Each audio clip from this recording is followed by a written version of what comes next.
Donc, il faut clarifier un point de théologie dans mes propos. Le Dieu de la troisième création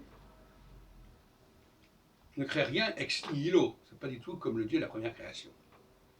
Il reformate, il redispose, il réaménage, et c'est un peu le rôle du démiurge, ce qui a déjà été produit.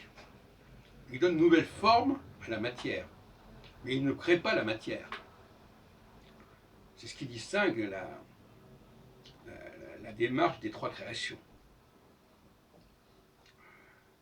Les gens de la première création, eux, il faut un Dieu qui est tout créé.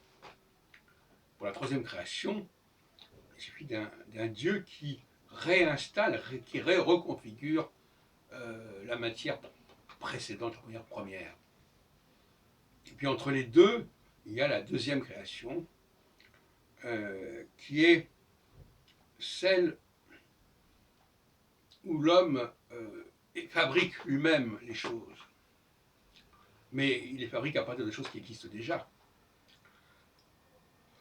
Mais, quelque part, et on le voit dans l'histoire de Caïn et Abel, le Dieu de la troisième création ne supporte pas Caïn, parce que Caïn est un agriculteur se sert forcément d'outils, de charrue, ou ce qui était l'ancêtre de la charrue, etc., de la faux, etc.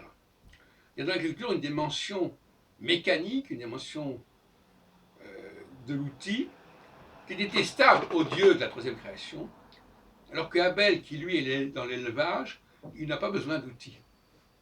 C'est ça la véritable leçon qu'il faut tirer de cet épisode. Et c'est l'occasion de préciser encore une fois que dans la Genèse, il y a des messages contradictoires.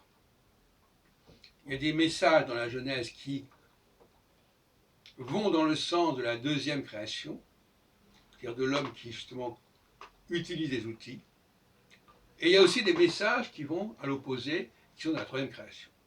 C'est pour ça que la théologie doit impérativement trier tout cela, séparer le bon grain de l'ivraie, et ne pas vouloir concilier à tout prix des données qui sont rajoutées, qui sont mises ensemble de façon artificielle.